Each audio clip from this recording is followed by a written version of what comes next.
పిల్లరా, ఈ యొక్క ఉపవాస ప్రార్థనకు వచ్చిన మీ అందరికీ నా ప్రత్యేకమైన వందనాలు తెలియజేస్తూ ఉన్నాను. ఈ రాత్రి దేవుడు ఒక ప్రత్యేకమైన వర్తమానంతో ప్రభువు మనతో మాట్లాడబోతున్నాడు. ప్రతి వారు కూడా శ్రద్ధగా ఉండి దేవుని వాక్యాన్ని వినాలని ప్రభు పేరట మనవి చేస్తున్నాను. నీవు వాక్యం వింటూ ఉండగానే నీ శరీరంలో ఉండే బలహీనతలన్నీ కూడా పారిపోతాయి. నీవు వాక్యం వింటూ ఉండగానే నీ హృదయంలో ఉన్న సమస్యలన్నీ కూడా పారిపోతాయి. అంత గొప్ప శక్తి దేవుని వాక్యానికి ఉన్నది. హల్లెలూయా. కాబట్టి ఆలస్యం చేయకుండా దేవుని వాక్యాన్ని మనం చదువుకుందాం. పరమగీతం 6వ అధ్యాయము 4వ వచనాన్ని ధ్యానం చేద్దాం. చూడండి, అందరూ కూడా వాక్యం చూడాలి.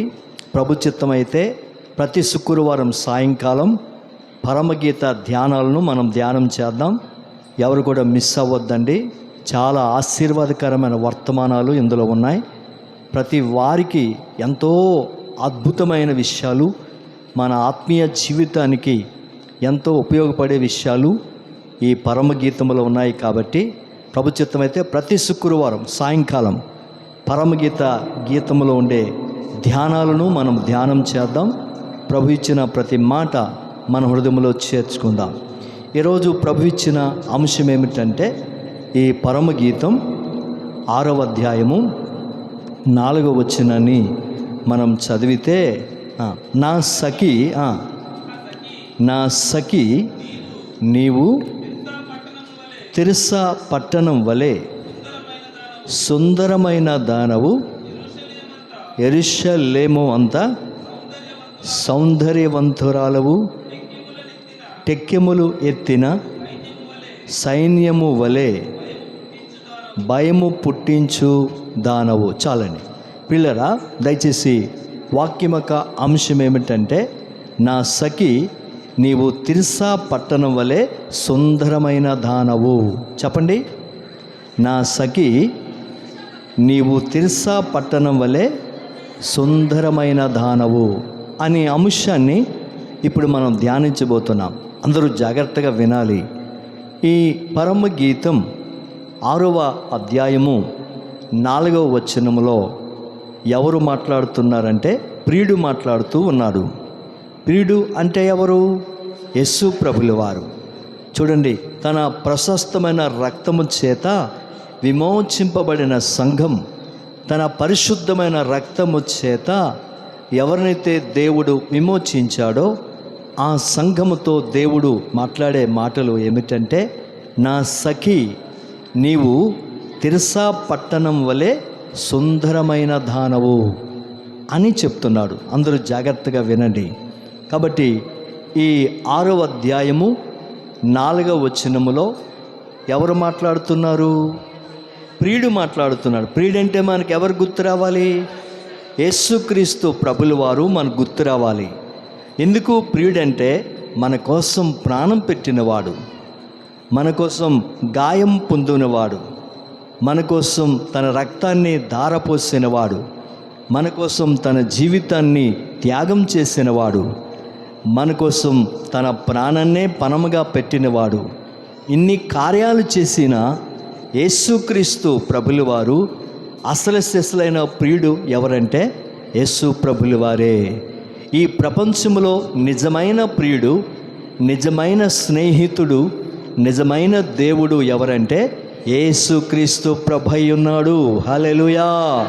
కాబట్టి అందరూ జాగ్రత్తగా ఈ వర్తమానం మీద మనసు పెట్టి విందాం. కాబట్టి మన ప్రాణప్రియుడైన యేసుక్రీస్తు ప్రభుల వారు తన ప్రియ సంఘాన్ని ఏమని కోరుతున్నాడంటే, ప్రియుడంటే యేసు ప్రభుల వారు మన గుర్తు రావాలి. ప్రియురాలు అంటే ఈ సంఘము గుర్తు రావాలి. వధువ సంఘాన్ని దేవుడు ఏమని పోల్చాడు? ప్రియురాలుగా పోల్చాడు. ఎందుకు ప్రియురాలుగా పోల్చాడు అంటే, చూడండి, ఎవరైనా ప్రియుడు ప్రియురాలు మనం ఆలోచన చేస్తే వారికి ఉన్న ఆలోచన, వారికి ఉన్న ధ్యాస, వారికి ఉన్న తలంపులు ప్రియుడేమో ప్రియురాల మీద ఉంటాయి, ప్రియురాలకేమో ప్రియుడి మీద ఉంటుంది. అదే రీతిగా యేసు ప్రభుల వారు కూడా తన స్వరక్తం ఇచ్చి సంపాదించిన సంఘం ప్రియురాలు వలె ఉంది కాబట్టి తన ఆలోచనలు, తన ఆశ, తన కోరిక, తన ఇష్టం ఎవరి మీద ఉందంటే సంఘం మీదే ఉంది. ఎందుకంటే సంఘం క్షేమముగా ఉండాలని, సంఘం ఆశీర్వాదకరంగా ఉండాలని, సంఘం దీవెనకరంగా ఉండాలని యేసు ప్రభుల వారు కోరుతున్నారు. కాబట్టి ప్రియురాలైన మన ఆశ కూడా, మన ఆలోచన కూడా ఎవరి మీద ఉండాలి? చెప్పాలి. మీరు ధైర్యంగా చెప్పలేకపోతున్నారు అంటే ఇంకా మీ ఆలోచనలు ఎక్కడెక్కడో ఉన్నాయని అర్థం, మీ మనస్సు ఎక్కడెక్కడ ఉంది అని అర్థం. కాబట్టి ఎక్కడెక్కడో కాదు కానీ, ఎవరెవరి మీదో కాదు కానీ, మన ఆలోచన, మన మనస్సు ఎవరి మీద ఉండాలంటే యేసయ్య మీదే ఉండాలి. హల్లెలూయా. ఎందుకంటే మన కొరకు ప్రాణం పెట్టినవాడు, మన కొరకు రక్తం కార్చినవాడు ఎవరున్నారు అంటే యేసుక్రీస్తు ప్రభు ఒక్కడే ఉన్నట్లుగా మనం చూడగలుగుతున్నాం. ఎవరైనా డబ్బు ఇవ్వమంటే డబ్బు ఇస్తారు, ఎవరైనా వస్త్రాలు ఇవ్వమంటే వస్త్రాలు ఇస్తారు, ఎవరైనా భోజనం పెట్టమంటే భోజనం పెడతారు, ఎవరైనా వాహనం ఇవ్వమంటే వాహనం ఇస్తారు, ఎవరైనా ప్రాణం ఇవ్వమంటే ప్రాణం ఇస్తారా? ఎవరు. కాబట్టి ప్రాణం ఇచ్చిన వాడు ప్రపంచంలో ఒకే ఒక్కడు. ఆయన ఎవరంటే యేసుక్రీస్తు ప్రభు ఉన్నాడు. ఆమేన్. హల్లెలూయా. ఆయనకి మించిన ప్రియుడు ఈ ప్రపంచంలో ఎవ్వరు కూడా లేరు. అంత గొప్ప ప్రియుడు యేసుక్రీస్తు ప్రభు ఉన్నాడు. అయితే ఈ రాత్రి ఈ 6వ అధ్యాయము 4వ వచనంలో ఆయన మాట్లాడుతున్న ప్రతి మాట జాగ్రత్తగా మనం విన్నట్లయితే ఆయన అంటున్నాడు, నా సఖీ నీవు తిర్సా పట్టణం వలె సుందరమైన దానవు అని అన్నాడు. అందరూ జాగ్రత్తగా వినండి. కొన్ని పదాలు మనకు అర్థం కావు, ఎందుకంటే ఈ పరమగీతంలో ఉండే పదాలన్నీ కూడా సంస్కృత పదాలకు సంబంధించినవి. సంస్కృత పదాలు ఏ విధంగా అయితే మనకు కొన్ని అర్థం కావో, అదే రీతిగా ఈ పరమగీతంలో ఉండే కొన్ని పదాలు మనకు అర్థం కావు. మన జ్ఞానం చేత అర్థం చేసుకోవాలన్నా, మన తెలివి చేత అర్థం చేసుకోవాలన్నా, మనకున్న మేధాశక్తి చేత అర్థం చేసుకోవాలన్నా మనంతట మనము ఈ వాక్యాలను అర్థం చేసుకోలేము. మనకు అర్థం అవ్వాలంటే పరిశుద్ధాత్మ దేవుడు మనకు బోధించాలి. ఆమేన్. హల్లెలూయా. పరిశుద్ధాత్మ దేవుడు బోధిస్తేనే ఎలాంటి బోధ అయినా మనకు అర్థమవుతుంది. కాబట్టి ఈ రాత్రికాల సమయమందు యేసుక్రీస్తు ప్రభుల వారు తన ప్రియ సంఘాన్ని ఏమని పిలుస్తున్నాడంటే నా సఖీ. చెప్పండి, అందరూ చెప్పాలి. నా సఖీ అని ఎందుకు అలా పిలుస్తున్నాడంటే, సఖీ అంటే ఇష్టము. నా సఖీ అంటే నాకు ఇష్టమైన దానా, నాకు ఇష్టము అని ప్రభు చెప్తున్నాడు. అంటే ఆయనకు మనం ఎలా ఉండాలట? ఇష్టంగా ఉండాలట. అది నాకు ఇష్టము అంటే అర్థం ఏంటంటే యేసయ్యకు మనం ఎలా ఉండాలి?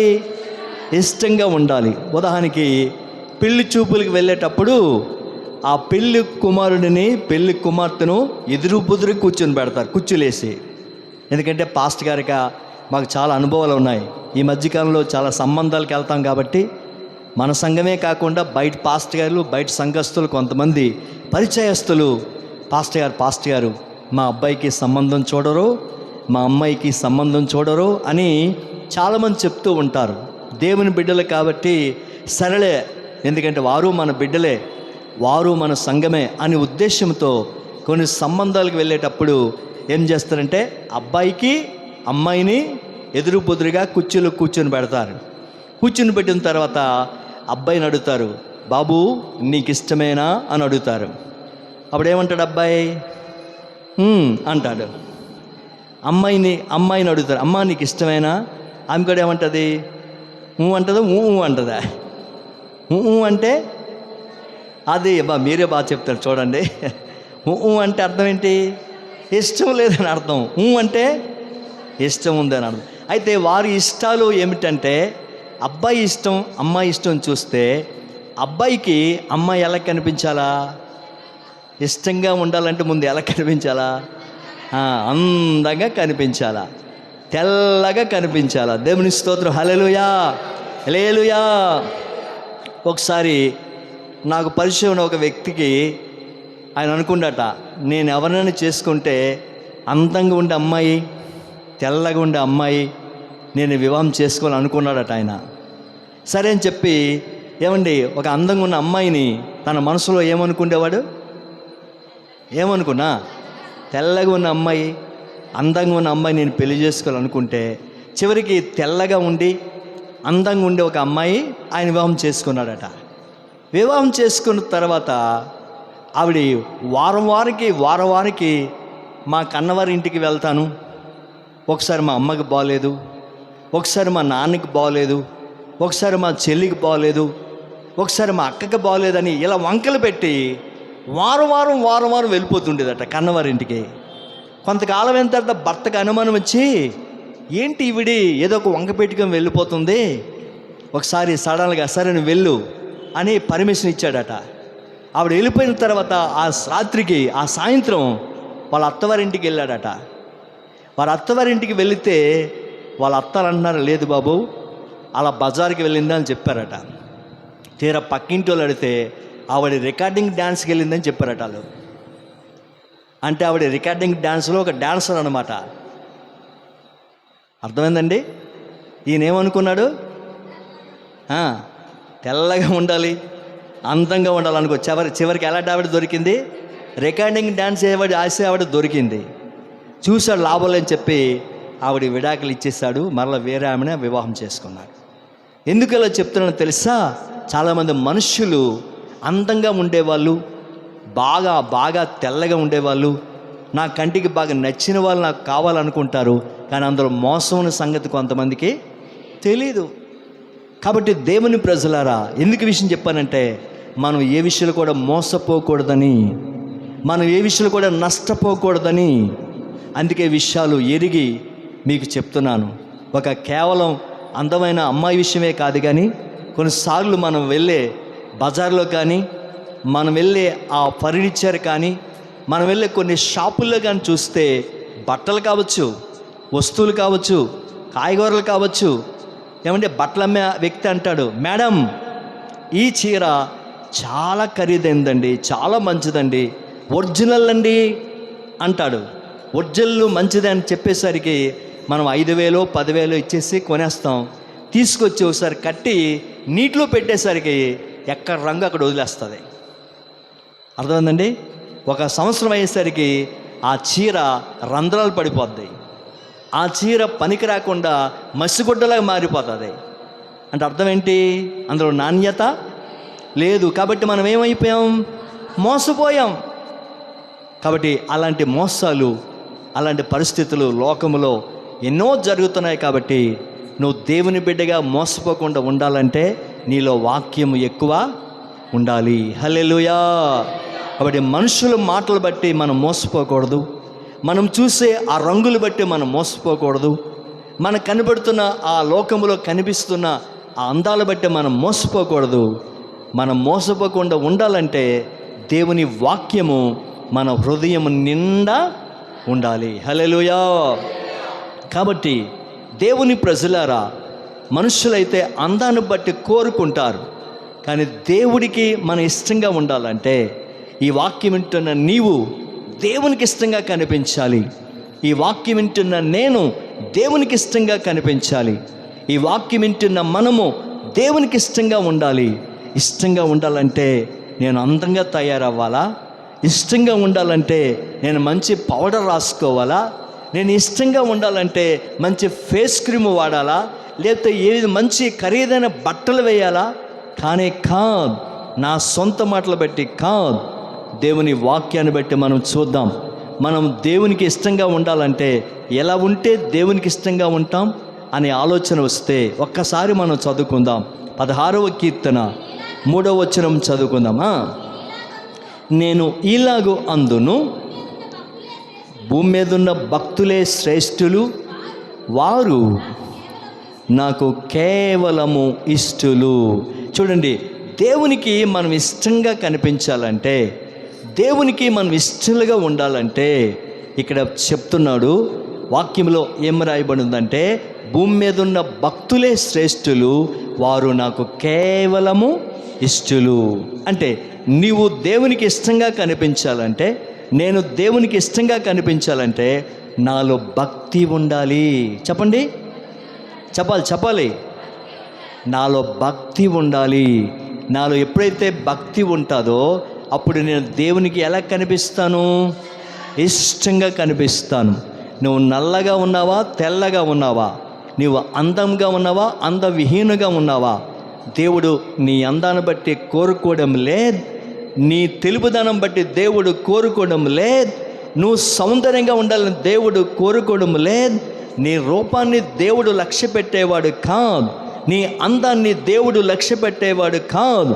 నువ్వు అందంగా ఉన్నా, నువ్వు కురీపుగా ఉన్నా, ఏ రంగులో ఉన్నా, రంగుతో దేవునికి సంబంధం లేదు, అందముతో దేవునికి సంబంధం లేదు, సౌందర్యంతో దేవునికి సంబంధం లేదు. నువ్వు దేవునికి ఇష్టంగా ఉండాలంటే, నువ్వు దేవునికి ఇష్టంగా కనిపించాలంటే నీలో ఏముండాలి? భక్తి ఉండాలి. హల్లెలూయా. ఈ రాత్రి ఉపవాస కూడికలో నిజంగా నేను దేవునికి అందంగా ఉన్నానా? నేను దేవునికి అందంగా ఉన్నానా? నేను దేవునికి అందంగా ఉండాలంటే నాలో ఏముండాలి? భక్తి ఉండాలి. చూద్దాం భక్తి కోసం అపోస్తుల కార్యాలు 18వ అధ్యాయము 7వ వచనాన్ని త్వరగా మనం చదువుకుందాం. అపోస్తుల కార్యాలు 18వ అధ్యాయము 7వ వచనాన్ని చదువుకుందాం. అక్కడ నుండి వెళ్ళి దేవుని యందు భక్తి గల తీతుయు యూస్తు అను ఒకని ఇంటికి వచ్చెను. అతని ఇల్లు సమాజ మందిరమును ఆనుకొని ఉండెను. ఆ సమాజ మందిరపు అధికారి అయిన క్రిస్పు తన ఇంటి వారందరితో కూడా ప్రభునందు విశ్వాసముంచెను. చూడండి ప్రియులరా, అందరూ జాగ్రత్తగా వినండి. ఈ అపోస్తుల కార్యాలు 18వ అధ్యాయము 7వ వచనాన్ని మనం చూస్తే ఇక్కడ వాక్యం అంటుంది, భక్తి కల తీతుయు యూస్తు అని ఒకని ఇంటికి వచ్చాను. అతని ఇంటిలో వారందరూ కూడా ఎలా ఉన్నారంటే భక్తి కలిగి ఉన్నారు. చెప్పండి, అందరూ చెప్పాలి, భక్తి కలిగి ఉన్నారు. ఈ భక్తి ఎలా వచ్చింది, ఈ భక్తి ఎలా సంపాదించుకున్నారు అని మనం ఆలోచన చేస్తే వాక్యంలో ఏం రాయబడి ఉందంటే, ఈ తీతుయు యూస్తు అని ఒకని ఇంటికి వచ్చాను. అతని ఇల్లు సమాజ మందిరమును ఆనుకొని ఉండెను. సమాజ మందిరం అంటే దేవుని మందిరము అని దాని అర్థం. ఆ రోజు సమాజంగా కూడి ఆరాధించే ఆరాధన కేంద్రం, ఆరాధించే ఒక స్థలం, ఆరాధించే దేవుని మందిరం. ఆ దేవుని మందిరానికి తన ఇల్లు ఆనుకొని ఉన్న కారణం బట్టి ఆ సంఘములో లేక మందిరములో ఏ కార్యక్రమం జరిగినా, ఏ ఆరాధన జరిగినా, ఏ కూడిక జరిగినా ఈ తీతుయు యూస్తు కుటుంబము సంఘములకు వెళ్ళి కూడి ప్రభుని ఆరాధన చేసేవారు. హల్లెలూయా. కాబట్టి ఆ విధంగా సంఘముతో సావాసం కలిగి ఉన్న కారణం బట్టి ఆ ఇంటి వారందరికీ ఏమొచ్చిందంటే భక్తి వచ్చింది. కాబట్టి ఈ కడవర దినాల్లో భక్తిని మనం కలిగి ఉండాలంటే ఇప్పుడు మనకి సంఘముతో ఏముండాలి? సహవాసము ఉండాలి. కొంతమంది మనం చూస్తాం కేవలం ఆదివారమే వస్తారు వాళ్ళు. కొంతమంది చూస్తాం కిస్మిస్కి వస్తారు కొంతమంది. ఎప్పుడు కిస్మిస్కి ఈ మధ్య మనకి కనిపించరు. ఏమంటే ఆదివారంలో కనిపించరు, శుక్రవారంలో కనిపించరు, ప్రత్యేకమైన కూడికల్లో కనిపించరు. వీళ్ళెవరంటే నామకార్థ క్రైస్తవులు. చెప్పండి, నామకార్థ క్రైస్తవులు. కాబట్టి అలాగ మనం ఉండకూడదు. ప్రతి శుక్రవారం సాయంకాలం, ప్రతి ఆదివారం ఎప్పుడైతే మన సంఘ ఆరాధనలు ఉన్నాయో, సంఘ కూడికలు ఉన్నాయో, ఏమండి ఎక్కడైతే మనకు ఆధ్యాత్మిక కూడికలు మన సంఘం కూడుకుంటుందో అలాంటప్పుడు మనం సంఘంతో సహవాసం చేస్తూ ఉంటే అప్పుడు మనలో ఏముంటుందంటే భక్తి ఉంటుంది. హల్లెలూయా. చెప్పాలి హల్లెలూయా, హల్లెలూయా. కాబట్టి ఈ రాత్రికాల సమయమందు నేను దేవునికి ఇష్టంగా ఉండాలంటే, నీవు దేవునికి ఇష్టంగా ఉండాలంటే, మనము దేవునికి ఇష్టంగా ఉండాలంటే మనలో ఏం కనిపించాలి? చెప్పాలి, అందరూ చెప్పాలి. భక్తి కనిపించాలి. కాబట్టి భక్తి మనలో కనిపిస్తే మనం దేవునికి ఎలా ఉంటాం? ఇష్టంగా ఉంటాం. దేవునికి ఇష్టంగా ఉంటే నువ్వు ఏదడితే దేవుడు అది నీకు ఇస్తా వస్తాడు. దేవుడు నీకు ఇస్తాడు. చూడండి, మీకు ఇష్టమైన వారు వచ్చి ఏది అడిగినా సరే వాళ్ళు కాదనవు. ఎందుకు? నీకు ఇష్టం లేని వారు వచ్చి 10 రూపాయలు ఉంటే ఇవ్వండి అడిగారు అనుకో, 10 రూపాయలు ఉన్నా నువ్వు ఇవ్వవు. ఎందుకు ఇవ్వవు? వాళ్ళంటే ఇష్టం లేదు కాబట్టి. అరే ఇప్పుడే ఐస్ క్రీమ్ వస్తే 10 రూపాయలు పెట్టి కొనిస్తానండి, ఎంత పని అయిపోయిందండి అంటాం. అంటే మనం కొనలేదు కానీ ఏమంటాం? ఇవ్వడం ఇష్టం లేక ఏమంటాం? అరే ఇప్పుడే మా పిల్లోడు ఏడుస్తుంటే ఆ 10 రూపాయలు ఐస్ క్రీమ్ కొనిస్తామండి అంటాం.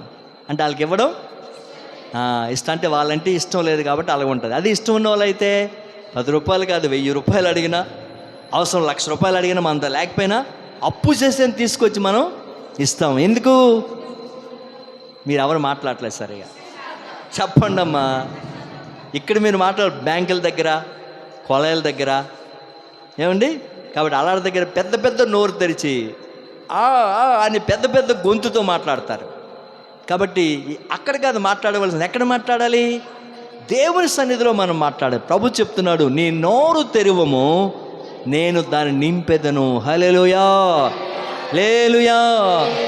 కాబట్టి దేవుని మాటలు పలికేటప్పుడు, దేవుని స్తుతించేటప్పుడు, దేవుని ఆరాధించేటప్పుడు మనం ఏం చేయాలి? నోరు తెరిచి గట్టిగా మనం మాట్లాడాలి. దేవుని కొరకు మనం అలా మాట్లాడితే దేవుడు మన నోటిని ఏం చేస్తాడు?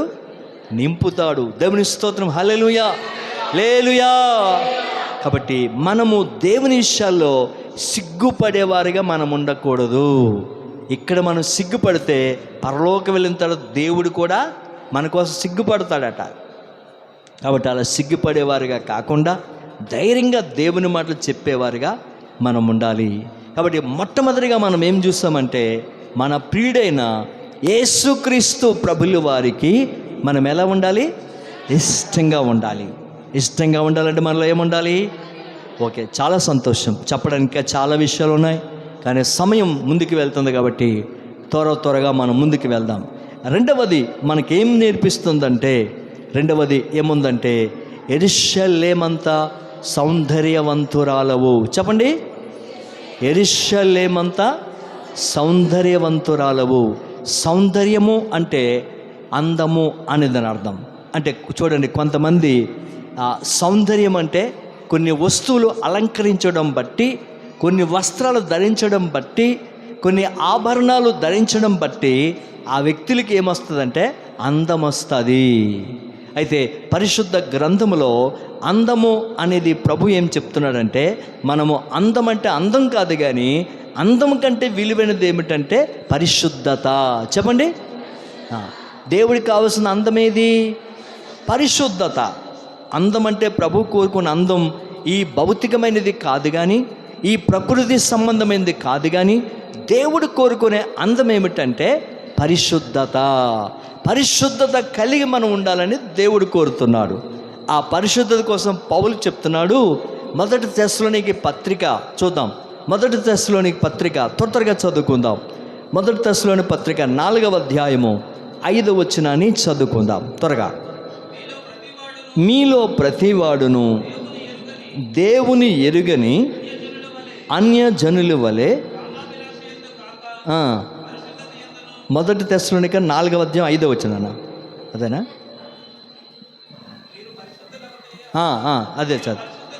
మీరు పరిశుద్ధులగుటయే అనగా మీరు జారత్వమునకు దూరంగా ఉండుటయే దేవుని చిత్తము.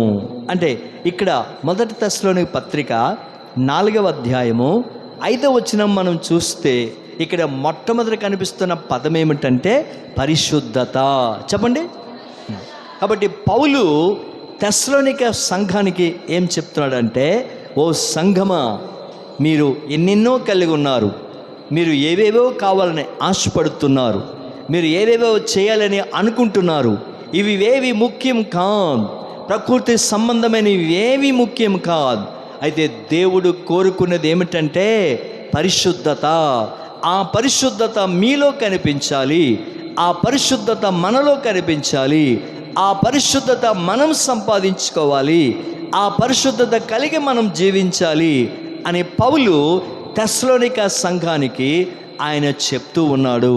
అంటే ప్రాముఖ్యమైన విషయం ఏమిటంటే, ఈరోజు దేవుణ్ణి ఎరిగిన మనము, ఈరోజు దేవుని కొరకు జీవిస్తున్న మనము, మన దేవుడు కోరుకున్నది ఏమిటంటే రెండవది పరిశుద్ధత. చెప్పండి, పరిశుద్ధత. ఎందుకు దేవుడు పరిశుద్ధత అంత ఎక్కువగా కోరుతున్నాడంటే, హెబ్రీ పత్రిక 12వ అధ్యాయము 14వ వచనాన్ని త్వరగా చదువుకుందాం. అందరితో సమాధానమును పరిశుద్ధతయు కలిగి ఉండుటకు ప్రయత్నించుడి.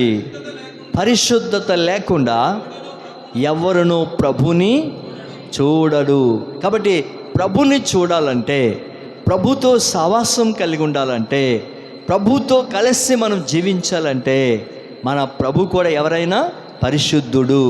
కాబట్టి ఆయన బిడ్డలమైన మనము కూడా పరిశుద్ధత అనేది మనలో ఉంటే, ఆ పరిశుద్ధతను బట్టి మనం యేసయ్యను చూస్తాం, ఆ పరిశుద్ధతను బట్టి యేసయ్యతో మనం సహవాసం చేస్తాం, ఆ పరిశుద్ధతను బట్టి యేసయ్యతో కలిసి మనం జీవిస్తాం.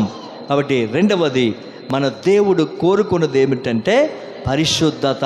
చెప్పండి, పరిశుద్ధత. కాబట్టి ఈరోజు అటువంటి పరిశుద్ధత కలిగి ఉండాలని ప్రభు కోరుతున్నాడు. అయితే పరిశుద్ధత అనేది మనకి ఎలా వస్తుంది అని ఒక ఆలోచన చేస్తే, ఒక్కసారి ఎఫెసీ పత్రిక 5వ అధ్యాయము 27వ వచనం మనం చదివితే పరిశుద్ధత అనేది ఎలా వస్తుంది అని చూస్తే, ఎఫెసీ పత్రిక 5వ అధ్యాయము 27వ వచనం మనం చదువుదాం. మీరును మీ భార్యలను ప్రేమించుడి, అటువలే క్రీస్తు కూడా సంఘమును ప్రేమించి అది కళంకమైనను ముడత అయినను అట్టిది మరి ఏదైనా లేక పరిశుద్ధమైనదిగాను నిర్దోషమైనదిగాను మహిమగల సంఘముగాను ఆయన తన ఎదుట దాన్ని నిలబెట్ట కొనవలనని వాక్యముతో ఉదక స్నానము చేత దాన్ని పవిత్రపరచి పరిశుద్ధపరచుటకై దాని కొరకు తన్ను తాను అప్పగించుకొనెను. హల్లెలూయా. చూడండి, అందరూ జాగ్రత్తగా వినాలి. ఈ ఎఫెసీ పత్రిక 5వ అధ్యాయము 27వ వచనాన్ని మనం చూస్తే ఇక్కడ పౌలు చెప్తున్నాడు. ఏమని చెప్తున్నాడు తెలుసా? ఓ ఎఫెసీ సంఘమా, దేవుని ఎదుట మనం నిలబడాలి. దేవుని ఎదుట మనం నిలబడాలంటే మన దేవుడెవరు? అది పరిశుద్ధుడు. కాబట్టి ఆయన ఎదుట మనం నిలబడాలంటే, ఆయన్ని మనం చూడాలంటే, ఆయనతో మనం సహవాసం చేయాలంటే అదే పరిశుద్ధత మనకు కూడా ఉండాలి అని పౌలు ఎఫెసీ సంఘానికి చెప్తున్నాడు. అయితే ఈ పరిశుద్ధత మీకు ఎలా వస్తుంది? ఏదో మీరు కష్టపడడం వల్ల వస్తుందా? మీరు సంపాదించుకోవడం వల్ల వస్తుందా? మీరు ఏదైనా పని చేస్తే మీకు వస్తుందా? కానీ కాదు, అలా మీకు రాదు.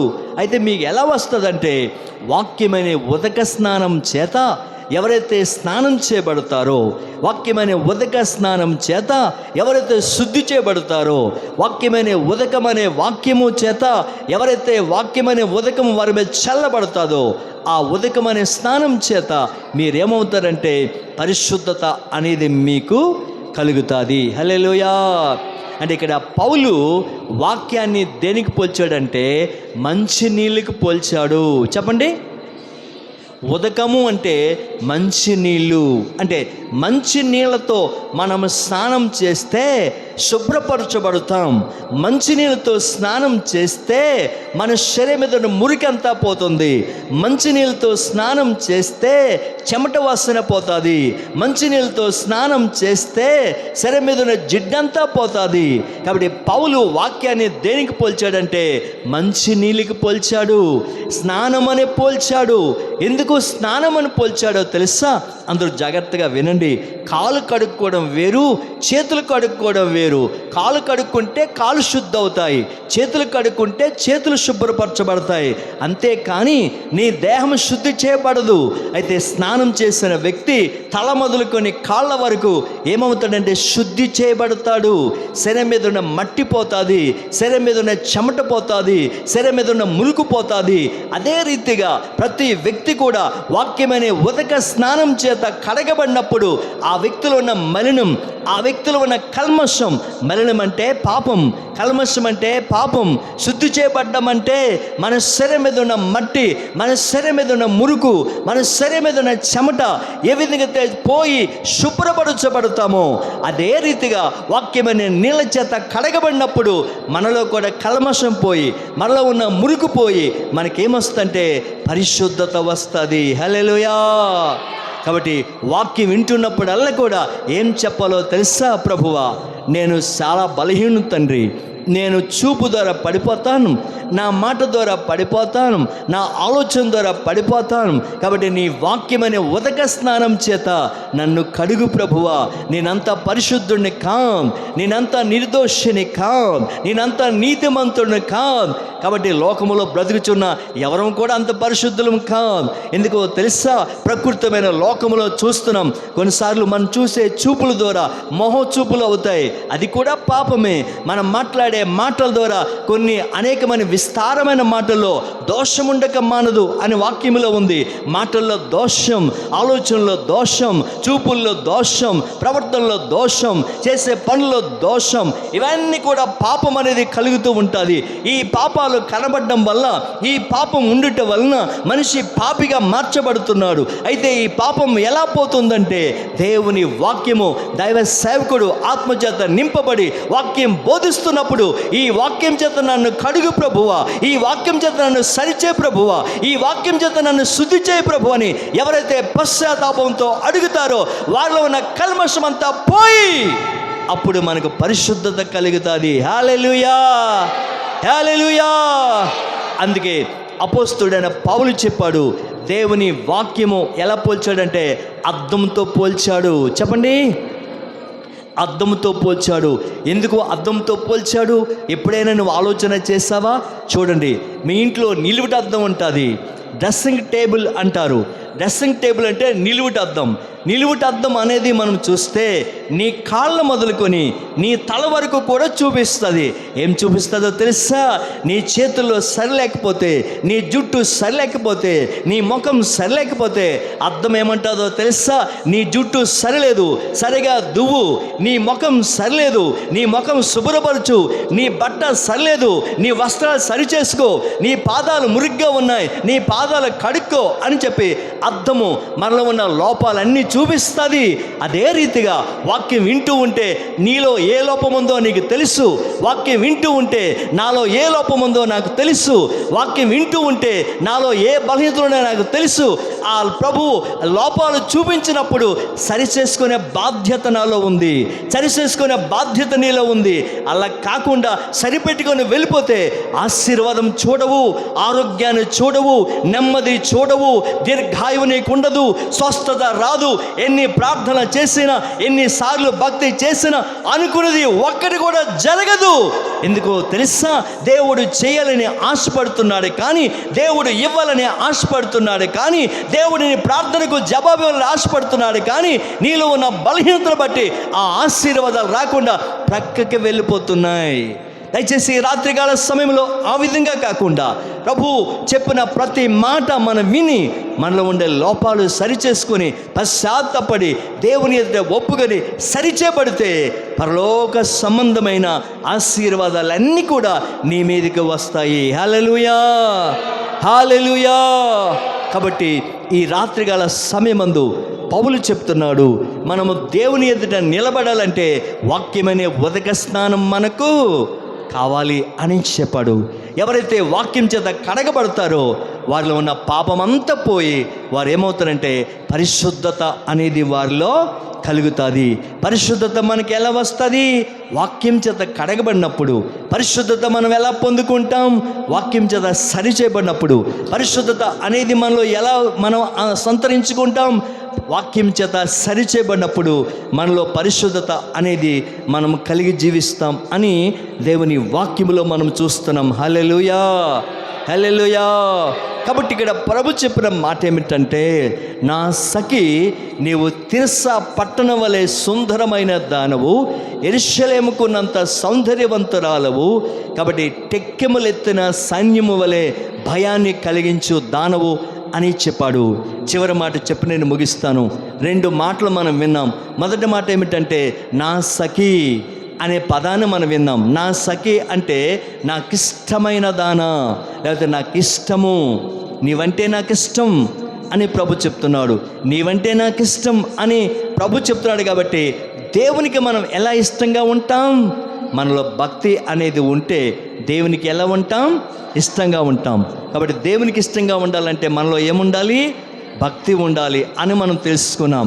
రెండవది, యెరూషలేమంతా సౌందర్యవంతురాలవు. సౌందర్యం అంటే అందం. అందం కంటే అర్థం ఏమిటంటే పరిశుద్ధత. అంటే రెండవది, మనం పరిశుద్ధత కలిగి ఉండాలి అని మనం తెలుసుకున్నాం. ఒకటి భక్తి కలిగి ఉండాలి, రెండవది పరిశుద్ధత కలిగి ఉండాలి. మూడో మాట చెప్పి నేను ముగిస్తాను. చూడండి, టెక్కెములెత్తిన సైన్యం వలె భయాన్ని పుట్టించిన దానవు అని చెప్పాడు. టెక్కెము అంటే జెండా అని దాని అర్థం. చెప్పండి అమ్మ, వినాలి. టెక్కెము అంటే అర్థం ఏంటి? చెప్పాలి, అందరూ చెప్పాలి. ఏంటది? జెండా. జెండా మీరు ఎప్పుడు చూశారు? జెండా ఎప్పుడు చూశారు అంటే, ఇప్పుడు కొన్నిసార్లు కొంతమంది పార్టీ వాళ్ళు వారి పార్టీ యొక్క గుర్తును తెలియజేయడానికి కొన్నిసార్లు జెండాలు పట్టుకుంటారు. అయితే పూర్వ దినాల్లో బాగా గమనించండి, పెద్ద మైదానంలో అక్కడ యుద్ధం జరిగేది. ఆ యుద్ధం జరుగుతున్నప్పుడు ఏ సైన్యమైతే ఓడిపోతుందో, ఏ సైన్యమైతే గెలుస్తుందో, గెలిచిన సైన్యం ఏం చేస్తారంటే వారు విజయ పతాకాన్ని ఎగరవేయడానికి, వారు జయించాము అని చెప్పడానికి, ఏ సైన్యమైతే గెలుస్తుందో గెలిచిన వారందరూ కూడా విజయ పతాకాలను చేతులతో పట్టుకొని వారు పైకెత్తి చూపిస్తారు. వారు చూపించడం ద్వారా ప్రజలందరికీ ఏమర్థం అవుతుందంటే, ఈ 2 సైన్యములు యుద్ధ భూములు యుద్ధం చేసుకుంటే ఏ సైన్యమైతే వారి చేతుల్లో ఉన్న జెండాను పైకెత్తి చూపించారో ఈ సైన్యం వారే ఏమయ్యారు?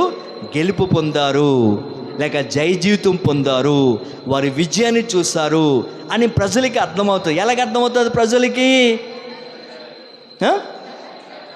చెప్పాలి, ఎలాగ అర్థమవుతుంది ప్రజలకి? 2 సైన్యములు యుద్ధ భూములు ఉన్నప్పుడు ఏ సైన్యం గెలిచింది, ఏ సైన్యం విజయం వచ్చింది అని ఎలా తెలుస్తుంది ప్రజలకి? చెప్పాలి. వారి చేతిలో ఉన్న పతాకాన్ని, వారి చేతిలో ఉన్న జెండాను ఎప్పుడైతే పైకెత్తి చూపించారో, ఓహో ఈ సైన్యం గెలుపు పొందారు, ఈ సైన్యంకి విజయం వచ్చింది అని ప్రజలందరూ తెలుసుకుంటారు. ప్రజలకు తెలియాలంటే ఏం చేయాలి? మానుకోవాలా? చెప్పండి అమ్మా, మీరు ఎక్కడున్నారో నాకు అర్థం అవ్వట్లేదు. ఎక్కడుంటే ఇక్కడే ఉన్నారులేండి. మా పాస్టర్ గారు మర్చిపోయిందంటే ఇక్కడ ఉన్నారు అంటారు. వాళ్ళ కళ్ళ ముందే కూర్చుంటే ఎక్కడ ఉన్నారో అంటున్నారు అనుకోవద్దండి, ఇక్కడే ఉన్నారులేండి. కానీ మీ మనసు మాత్రం ఇక్కడ ఉండదు.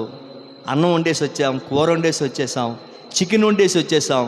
ఏ పిల్లైనా ఏ ఎలుకైనా వచ్చేసి మూతలు తొలగించేసిందేమో, మూతి పెట్టేసిందేమో, లేకపోతే తలుపు సరిగా వేసామా లేదా, తాళం సరిగా వేసామా లేదా, ఈ పిచ్చి పిచ్చి ఆలోచనలు కలిగిస్తాడు ఎవరో? చెప్పండి అమ్మా. మీరు చక్కగా తీక్షణంగా వాక్యంలో లీనమైపోతుంటే మీరు లీనమైపోయి మీ మనసులోకి దూరిపోతాడు ఎవరో? సాధారణ చూడండి, ఎందుకంటే డోర్లు వేసి ఉంటే, కిటికీలు వేసి ఉంటే లోపలికి వచ్చేస్తాడు డైరెక్ట్గా. ఎందుకంటే వాడు ఆత్మ కాబట్టి, వాడికి శరీరం లేదు కాబట్టి లోపలికి వచ్చేసి మీ మనసును ఏం చేస్తాడంటే గలిబిలి చేసేస్తాడు. ఇదిగో బట్టలు ఆరబెట్టి వచ్చే పైన ఇదిగో మేఘాలు దట్టంగా ఉన్నాయి, వర్షం పడుతుందేమో అంటాడు. వర్షం పడుతుందా? ఇక్కడ కూర్చుంటావు, వర్షం పడుతుందేమో ఆలోచన చేస్తావు. ఇక్కడ బట్టలు తడిసిపోతాయేమో, నీళ్ళు మందు పెట్టాను కాబట్టి ఆ మంచి వాసన రావడానికి ఏమేస్తారు బట్టలో? కంఫర్ట్. అబ్బా చూసారా ఎంత బాగా చెప్పారా? కంఫర్ట్ కూడా వేస్తారు. అదంటే లోపల దూరి కంఫర్ట్ వేసావు, నిజమే కంఫర్ట్ వేసాను. నీళ్ళు మందు పెట్టాము, అబ్బా మంచి సోప్తో బట్టలు బాగా ఉతికాను, తెల్లగా ఉతికాను, దగదగలాడే తెలుపుగా మంచిగా వచ్చాయి, చక్కగా ఆరబెట్టాను, వర్షం వచ్చి తడిసిపోద్దామని చెప్పి నీ మనసు, చెప్పండి అమ్మా, నీ మనసు గలిబిలైపోతుంది. కాబట్టి పిచ్చి పిచ్చి ఆలోచన ఎవరు కలిగిస్తారు? కానీ నువ్వు ఎలాగుండాలి తెలుసా? బట్టలు తడిసిపోయినా పర్వాలేదు, నాకేం నష్టం లేదు, రేపు మళ్ళా సూర్యుడు ఉదయిస్తాడు, ఎండిపోతాయి, కాబట్టి అప్పుడు ఆరబెట్టి తర్వాత నేను బాగా ఎండిన తర్వాత ఇంట్లో పెట్టుకుంటాను. కాబట్టి ఒకవేళ అన్నం కుక్క తినేసినా పర్వాలేదు, పిల్లి కూర తినేసినా పర్వాలేదు, ఏమంటే తలుపులు పగలు కొట్టేసినా పర్వాలేదు, నా దేవుడు నాకు తోడుగా ఉంటే చాలు. ఆ నిర్ణయం మనకు ఉండాలా, ఆ మనస్సు మనకు ఉండాలా. అప్పుడే మనం వినిన వాక్యము మన జీవితంలో ఫలింపు కలుగుతుంది. ఆమేన్. హల్లెలూయా, హల్లెలూయా, హల్లెలూయా. కాబట్టి ఈ రాత్రికాల సమయమందు మూడవ మాట ఆమె ఏమంటుందంటే, టెక్కెములెత్తిన సైన్యము వలె భయాన్ని కలిగించుదానా. టెక్కెములు అంటే జెండా. జెండా అనేది ఏమంటే గెలుపుకు, విజయానికి, ఏమంటే జయ జీవితానికి గుర్తుగా ఉంది. మన భాషలో చెప్పాలంటే జయ జీవితము. చెప్పండి. ఈ రాత్రి మూడవది మనకేముండాలంటే జయ జీవితం ఉండాలి. కాబట్టి ఏమిటి జయ జీవితము? ఒకసారి చూద్దాం. మత్తయి సువార్త 9వ అధ్యాయము 9వ వచనాన్ని చదువుకుందాం, త్వరగా ముగించేద్దాం. అక్కడ నుండి వెళ్ళొచ్చు సుంకపు మెట్టునొద్ద కూర్చుని ఉన్న మత్తయి అను ఒక మనుష్యును చూచి నన్ను వెంబడించుమని అతనితో చెప్పగా అతడు లేచి ఆయనను వెంబడించను. అందరూ జాగ్రత్తగా వినండి. ఈ మత్తయి సువార్త 9వ అధ్యాయము 9వ వచనాన్ని మనం చూస్తే అందరూ జాగ్రత్తగా వినండి. సుంకపు మెట్టునొద్ద మత్తయి అనే వ్యక్తి ఏం చేస్తుంటే పన్ను వసూలు చేస్తున్నాడు. చెప్పండి. సుంకం అంటే పన్ను. కాబట్టి సుంకపు మెట్టునొద్ద అంటే అతడు పన్నులు వసూలు చేస్తున్నాడు. కాబట్టి పన్ను వసూలు చేసే వ్యక్తి కాబట్టి ఇన్కమ్ బాగా వస్తుంది. అంటే 100 రూపాయలు పన్ను అనుకో, 1000 రూపాయలు పన్ను కట్టించుకునేవాడు. ఆయన ఏం చేసేవాడు? 100 రూపాయలు పన్ను అయితే 1000 రూపాయలు పన్ను కట్టించుకునేవాడు. అంటే ఎంత లాభం? 900 లాభం ఆయనకి. ఒక పన్ను దగ్గరే 900 లాభం అయితే అలాగే ఎంతమంది కడతారో ఎన్ని వందలు వస్తాయో చూడండి. కాబట్టి అంటే మత్తయి ఎలాంటి వాడంటే ధనాపేక్ష కలిగిన వాడు. చెప్పండి. కాబట్టి ధనాపేక్ష కలిగిన వాడు. కాబట్టి అలాంటి మత్తయి దగ్గరికి యేసు ప్రభువే స్వయంగా వచ్చాడు. యేసు ప్రభువే వచ్చి ఏమన్నాడంటే, మత్తయి నన్ను వెంబడించు అని చెప్పగానే, ప్రభువా నేను ఇగో ఇక్కడ ఉద్యోగం చేస్తున్నాను, ఆయన ఉద్యోగం లేకపోతే ఎలా ప్రభా నా పిల్లలు పోషించుకోవాలి, నా భార్యని పోషించుకోవాలి, నేను ఎలా బ్రతుకుతాను అని మారు మాట పలకకుండా ప్రభు చెప్పిన మాటను వెంటనే విని అక్కడుండే రికార్డ్స్, అక్కడుండే డబ్బు, అక్కడుండే వ్యక్తులకి అప్పచెప్పేసి ఉన్న పలంగా మత్తయి ఏం చేశాడంటే యేసును వెంబడించాడు. హల్లెలూయా. అంటే ధనాపేక్ష మీద మత్తయికి ఏం కలిగిందంటే జయ జీవితం కలిగింది. ఒకవేళ డబ్బు లేకపోతే ఎలా బ్రతకాలి అనుకుంటున్నావా? నా పిల్లలకి పెళ్లి చేయాలి, నా పిల్లలకి చదివించాలి, లేకపోతే నేను ఇల్లు కట్టుకోవాలి, నాకు స్థితి స్తోమత లేదు, గతి గోత్రం లేదు, నేను ఎలా బ్రతకాలి అని ఒక డబ్బు మీద మనసు పెట్టుకున్నావా? వద్దు. ఎందుకంటే ఎవరు ఉన్నారు మనకు? యేసయ్య ఉన్నాడు. హల్లెలూయా. నీ బిడ్డలకు చదివించడానికి, నీ బిడ్డలను పోషించడానికి, నీ బిడ్డలకు వయసు వస్తే వాళ్ళకి వివాహం చేయడానికి, బాధ్యతలు చూసుకోవడానికి యేసుక్రీస్తు ప్రభు ఉన్నాడు. ఆమేన్. హల్లెలూయా, హల్లెలూయా. మీరు నమ్ముతారా? నాకు తెలిసిన పాస్టర్ గారికి 12 మంది కూతుర్లు. చెప్పండి ఎంతమంది? రియల్, అబద్ధాలేం కాదు. 12 మంది కూతుర్లు. హిందూ పూర్వంలో ఉన్నాడు ఆ పాస్టర్ గారు. ఇప్పటికీ ఆయనకి 12 మంది కుమార్తెలు. 12 మంది పిల్లలకి, 12 మంది కుమార్తెలకి వారు వయసు వచ్చినప్పుడు ఏమంటే ₹1 కట్నం ఇవ్వకుండా 12 మంది అల్లుళ్ళు వచ్చి వారే తిరిగి కట్నం ఇచ్చి పెళ్లి చేసుకున్నారట. ఏమిచ్చారు? తిరిగి కట్నం ఇచ్చి పెళ్లి చేసుకున్నారు. ఎంత ఆశ్చర్యం చూడండి. ఆయన ఒక పాస్టర్ గారు, ఆయనకి 12 మంది కుమార్తెలు. ఆ 12 మంది కుమార్తెలు కూడా 12 మంది అల్లుళ్ళు తిరిగి కట్నం ఇచ్చి ఏం చేశారు? ఎంత అద్భుతం అండి. ఒక కూతురికే భయపడిపోతారు మీరు. ఏమండి 2 కూతురికే భయపడిపోతారు. అలాంటిది ఎంతమంది ఆయనకి? నిజంగా చెప్తే అబద్ధాలేం కాదు, రియల్.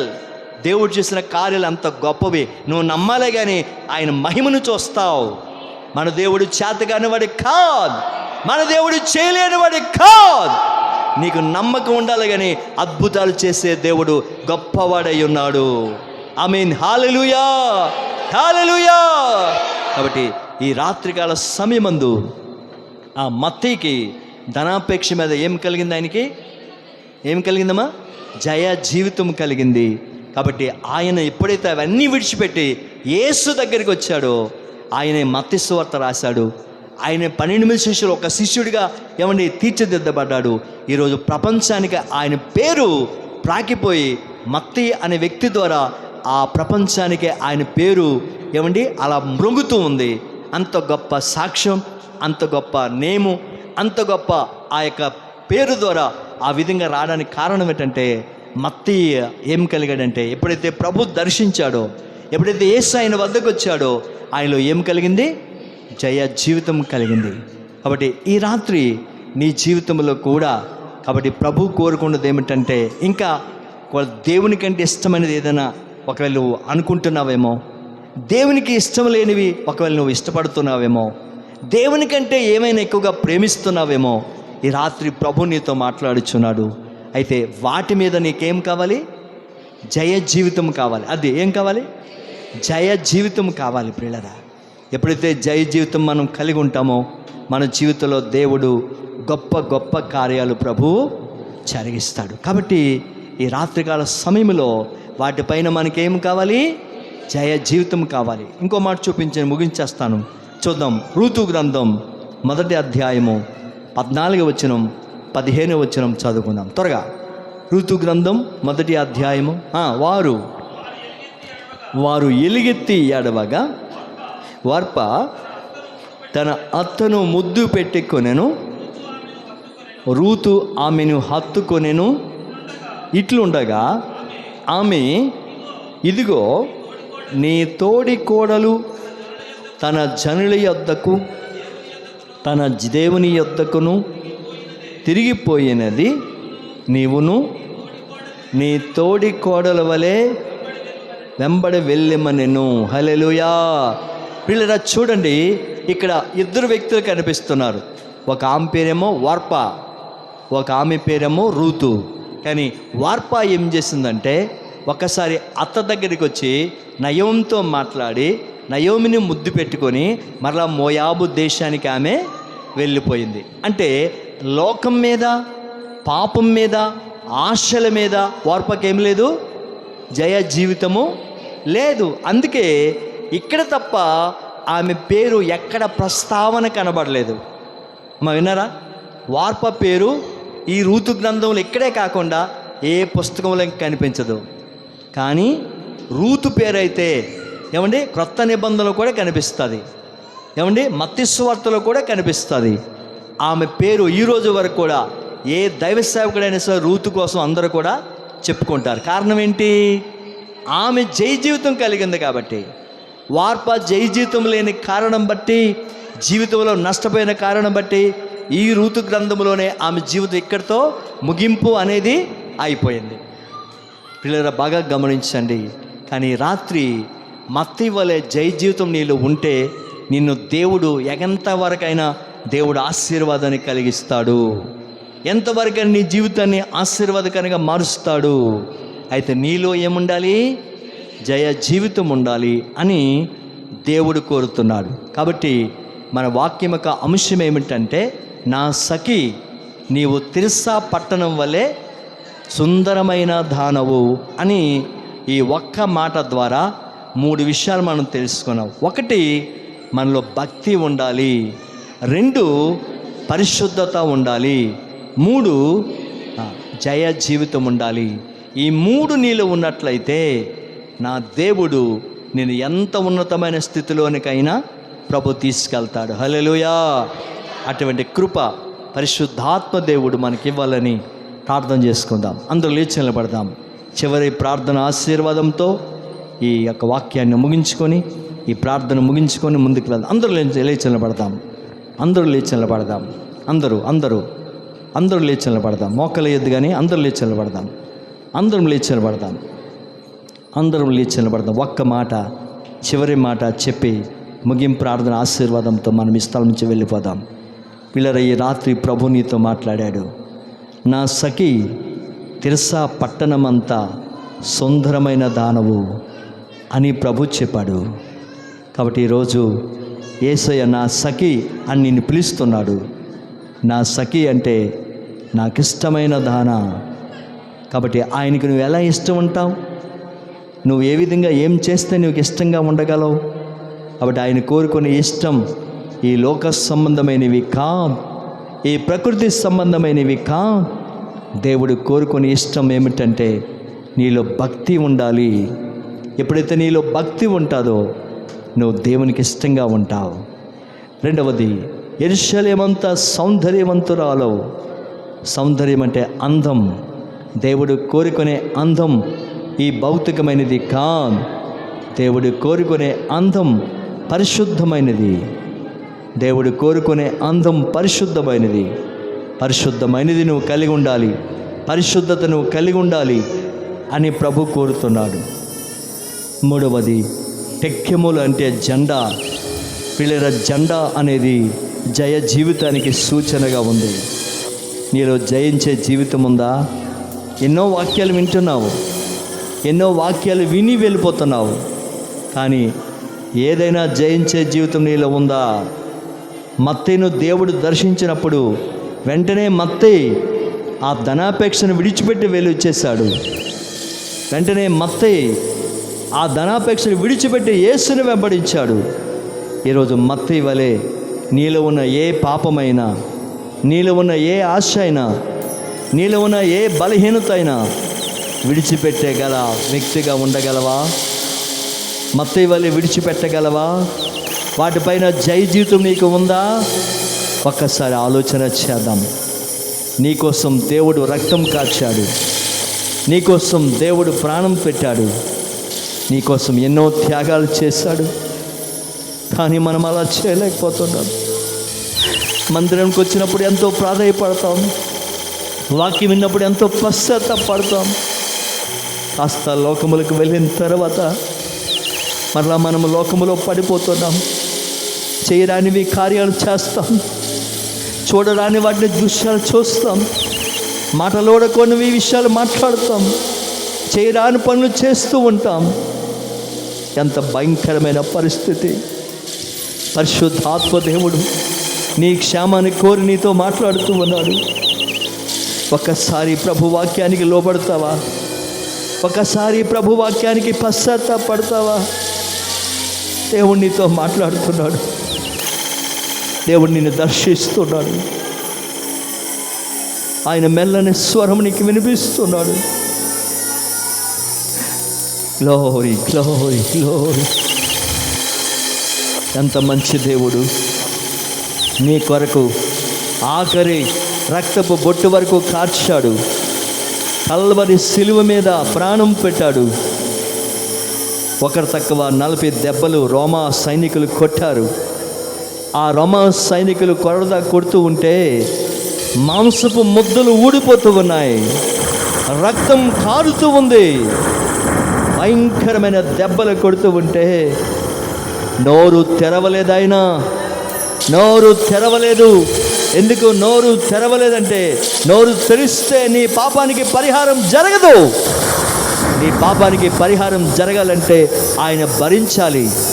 అందుకే నోరు తెరవకుండా ఎంత కొట్టినా, ఎంత బాధినా, ఎంత ఈడ్చినా, ఎంత గుద్దినా, ఎంత లాగినా, ఎన్ని దెబ్బలు శరీరం మీద పడినా ఆయన భరిస్తూనే వచ్చాడు. ఎందుకు భరించాడో తెలుసా? నీ శాపం పోవాలని. ఎందుకు భరించాడో తెలుసా? నీ పాపానికి పరిహారం జరగాలని. ఎందుకు భరించాడో తెలుసా? నా పాపానికి పరిహారం జరగాలని. ఎందుకు భరించాడో తెలుసా? నా పాపానికి, నా శాపానికి విముక్తి కలగాలని. అంత గొప్ప కార్యం చేశారా దేవుడు? రాత్రి నీ క్షేమాన్ని కోరి ఎన్నో విషయాలతో ప్రభు నీతో మాట్లాడాడు. అయినా హృదయం మారకుండా పాత మనిషిలాగా వెళ్ళిపోతున్నావు. కానీ నిజంగా దేవుడు నా క్షేమాన్ని కోరి నాతో మాట్లాడాడు. హృదయం పగలగొట్టబడి కళ్ళలోంచి కన్నీరు కార్చి, అయ్యో ప్రభువా నన్ను క్షమించని పశ్చాత్తాపముతో అడగకుండా మౌనంగా ఉండి హృదయాన్ని కఠినపరుచుకొని ఈ స్థలం నుంచి వెళ్ళిపోతున్నామా? ఈ స్థలం నుంచి వెళ్ళిపోతున్నామా? ఒక్కసారి ఆలోచన చేద్దాం. Glory glory. ఆశ్చర్యకరుడైన మా తండ్రి, నువ్వు నిజంగా నమ్మదగిన దేవుడివయ్యా. ఈ రాత్రి నువ్వు చెప్పమని విషయాలే చెప్పాను తండ్రి. నువ్వు ఏం చెప్పమన్నావో అవే చెప్పాను తండ్రి. నీ మాట జవదాటకుండా, నువ్వు చెప్పమని కూడా చెప్పకుండా, నువ్వు ఏం చెప్పమన్నావో అవే చెప్పాను తండ్రి. కొంతమంది బిడ్డలు కన్నీరు కార్చారు, కొంతమంది బిడ్డలు ప్రలాపించారు, కొంతమంది బిడ్డలు కన్నీళ్లతో నేను వేడుకున్నారు, చాలామంది పశ్చాత్తాపడ్డారు. వారి మీద నీ కనికరం రానివ్వండి ప్రభువా. దయచేసి కార్యం జరిగించండి. ఈ రాత్రి మీరు కోరుకున్నట్లుగా నాలో మాలో భక్తి, మీరు కోరుకున్నట్లుగా నాలో మాలో పరిశుద్ధత, మీరు కోరుకున్నట్లుగా నాలో మాలో జయ జీవితం, ఈ 3 కార్యాలు కూడా మాలో జరిగించు ప్రభువా. దయచేసి కార్యం జరిగించమని, వినిన ప్రతి బిడ్డను కూడా జ్ఞాపకం చేసుకోమని, మీరొక్కరే మహిమ పొందమని యేసుక్రీస్తు ప్రశస్త నామమున అడిగి వేడుకుంటున్నాం తండ్రి. యేసు రక్తమే చేం, సిలువ రక్తమే చేం. యేసునామ సంపూర్ణ విజయం కలుగునుగా. ఆమేన్. మన తండ్రి అయిన దేవుని ప్రేమయు, మన ప్రభువైన యేసుక్రీస్తు కృపయు, పరిశుద్ధాత్మిక అనే సావాసం సన్నిధి, ఈ శుక్రవారం ఉపవాస ప్రార్థన కూడికలో చేరువచ్చిన ప్రతి వారికిని, దేవుని సేవకులకును, అలాగే మన సంఘాలకును, అదే రీతిగా మన గ్రామాలకును, చుట్టుపక్కల గ్రామ ప్రజలకును, కంపెనీలకును, కంపెనీ యాజమాన్యానికి, కంపెనీలో పనిచేస్తున్న కార్మికులకును, ఉద్యోగస్తులకును, కాంట్రాక్ట్స్కును, అందరికీ దేవుని సన్నిధి నిత్యము తోడయిండును గాక. ఆమేన్. నా